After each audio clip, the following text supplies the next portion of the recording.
Hi hello ನಮಸ್ಕಾರ, welcome to my mini vlog. ಎಲ್ಲರೂ ಹೇಗಿದ್ದೀರಾ? ಅಯ್ಯೋಪ್ಪೆಲ್ಲ ಚೆನ್ನಾಗಿದ್ದೀರಾ? ನಾನು ಕೂಡ ಚೆನ್ನಾಗಿದ್ದೀನಿ.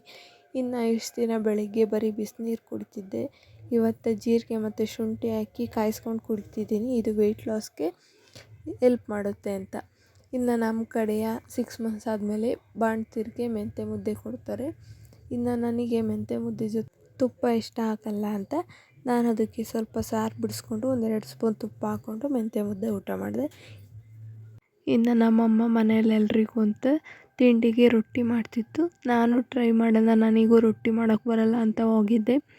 ಆದರೆ ಅದು ರೊಟ್ಟಿ ಮಾಡೋಕ್ಕೆ ಬರಲೇ ಇಲ್ಲ, ಫುಲ್ಲೆಲ್ಲ ಹರ್ಕೊಂಡೋಯ್ತು ಅಂತ ಅಮ್ಮನಿಗೆ ನೀನೇ ಮಾಡಮ್ಮ ಅಂತ ಹೇಳ್ಬಿಟ್ಟು ವಾಪಸ್ ಬಂದೆ. ಇನ್ನು ನಮ್ಮತ್ತೆ ಮಾವಿನಕಾಯಿ ಕೊಟ್ಟು ಕಳಿಸಿತ್ತು, ಉಪ್ಪಿನಕಾಯಿ ಮಾಡಲಿ ಅಂತ. ಅಮ್ಮ ಸಣ್ಣದಾಗಿ ಅದನ್ನೆಲ್ಲ ಹೆಚ್ಕೊಂಡು ಉಪ್ಪೆಲ್ಲ ಮಿಕ್ಸ್ ಮಾಡಿ ಇನ್ನು ಹೋಗಿ ಮೇಲೆ ಒಣಕ್ಕೆ ಬಂದು ಆ ಉಪ್ಪಿನಕಾಯಿಗೆ ಒಂದು 3-4 ಡೇಸು ಅದು ಒಣಗಬೇಕು ನೀಟಾಗಿ. ಇನ್ನು ಕಟ್ ಮಾಡಿರೋ ಮಾವಿನಕಾಯಿ ಎಲ್ಲ ಒಣಕ್ಕೆ ಬಂದಮೇಲೆ ಸೌತೆಕಾಯಿ ಇತ್ತು ಅಂತ ಸೌತೆಕಾಯಿ ಕಟ್ ಮಾಡ್ತಿದ್ದು. ನನ್ನ ಮಗಳಿಗೂ ತಿನ್ನೋಕ್ಕೆ ಕೊಟ್ಟು ಅಥವಾ ಕಟ್ ಮಾಡಿ ಕೊಟ್ಟು ತಿಂತಾಳೋ ಇಲ್ವೋ ಅಂತ ಸ್ವಲ್ಪ ತಿಂದ್ಲು, ಅವಳು ಪರವಾಗಿಲ್ಲ.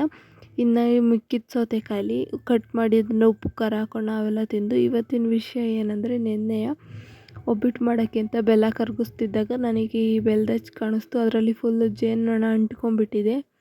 ಯಾವುದೇ ಸ್ವೀಟ್ ಮಾಡುವಾಗಲೂ ಬೆಲ್ಲ ಕರಗಿಸುವಾಗ ಅದನ್ನು ಸೋಸ್ಕೊಂಡು ನೀಟಾಗಿ ಮಾಡಬೇಕು. ಇನ್ನು ದಾಳಿಂಬೆ ಬಿಡಿಸ್ತಿದ್ದು ಜ್ಯೂಸ್ ಮಾಡೋಣ ಅಂತ, ಅದನ್ನೆಲ್ಲ ಎಳೆದು ಹಾಳು ಮಾಡ್ತಿದ್ದು ನನ್ನ ಮಗಳು. ಈ ಲಾಗ್ ಇಷ್ಟ ಆಗಿದ್ರೆ ಲೈಕ್ ಮಾಡಿ, ನಮ್ಮ ಪೇಜ್ನ ಫಾಲೋ ಮಾಡೋದು ಮರಿಬೇಡಿ.